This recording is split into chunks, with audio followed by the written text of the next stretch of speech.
Dictation शुरू होगा 5 second बाद।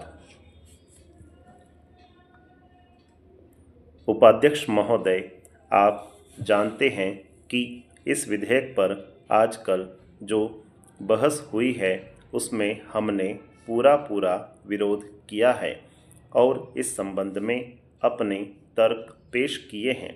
सरकार ने हमारे किसी भी सुझाव को स्वीकार करने से इनकार कर दिया है।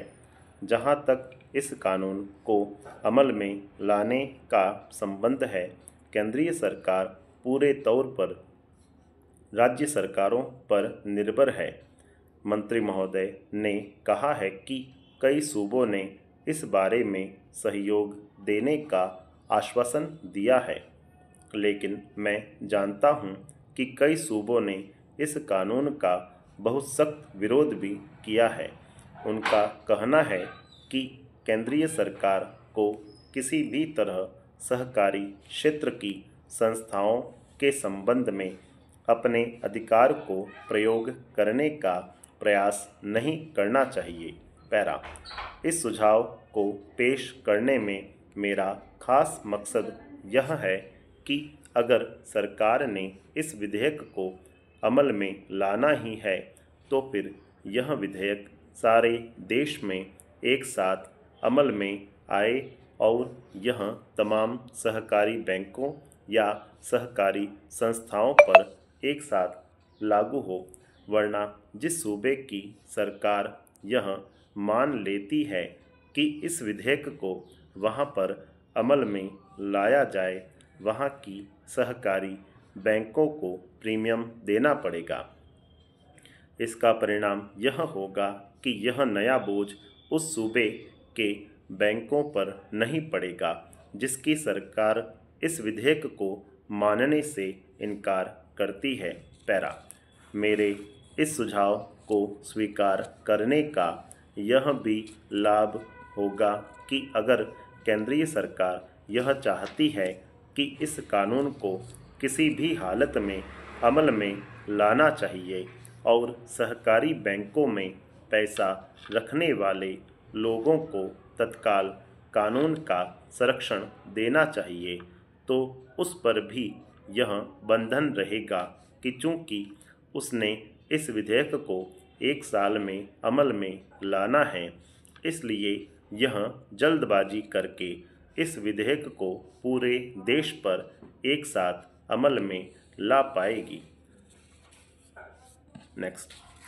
उपाध्यक्ष जी, यदि आधुनिक काल में विधानमंडलों का महत्व कुछ कम हो गया है तो उसका कारण यह है कि आधुनिक प्रशासन की समस्याएं अत्यंत जटिल हैं और विधानमंडल तथा विधायक इतने साधन संपन्न नहीं हैं कि विधान तथा नीति निर्माण की समस्याओं पर गहराई से विचार कर सकें तथा प्रशासन की कारगर ढंग से निगरानी कर सकें।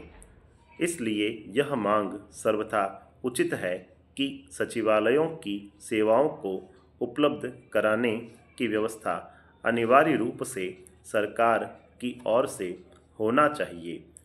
एक विधायक या संसद सदस्य से यह आशा करना कि वह अपने वेतन में से एक समर्थ व्यक्ति या विधि विशेषज्ञ का खर्चा वहन कर सके अव्यावहारिक है।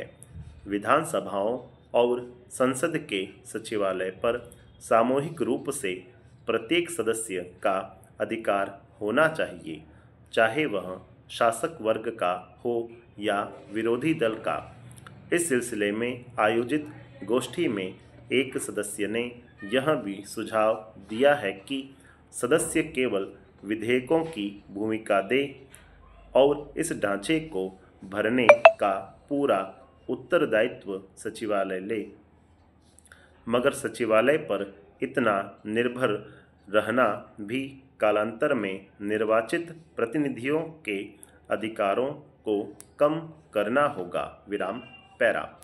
दूसरा महत्वपूर्ण प्रश्न एक विधायक और विधानसभा के अध्यक्ष के संबंधों का है। इस दिशा में पिछले कई वर्षों में अनेक गलतफहमियां पैदा हो गई हैं। यद्यपि अध्यक्ष प्रायः शासक वर्ग का ही एक सदस्य रहता है, फिर भी अध्यक्ष चुने जाने के बाद सामान्यतः उसका उत्तरदायित्व अपने दल के प्रति समाप्त होकर उस प्रतिनिधि सभा के प्रति हो जाता है जिसका नियमन करने के लिए उसे निर्वाचित किया हो। विराम। बदलते हुए राजनैतिक नक्शे के साथ साथ यह जरूरी हो गया है कि विधानसभाओं और संसद में विभिन्न दलों की शक्ति में व्यापक परिवर्तन हो जाए। विरोधी दल अब उतने कमज़ोर नहीं रहे हैं कि उनकी अवहेलना की जा सके, मगर साथ ही उनकी संख्या इतनी ज़्यादा है और विचारधाराएं इतनी भिन्न है कि उनके लिए संसद और अनेक विधानसभाओं के बीच कोई प्रभावशाली और रचनात्मक कदम उठाने की हिम्मत नहीं है। संपूर्ण विराम।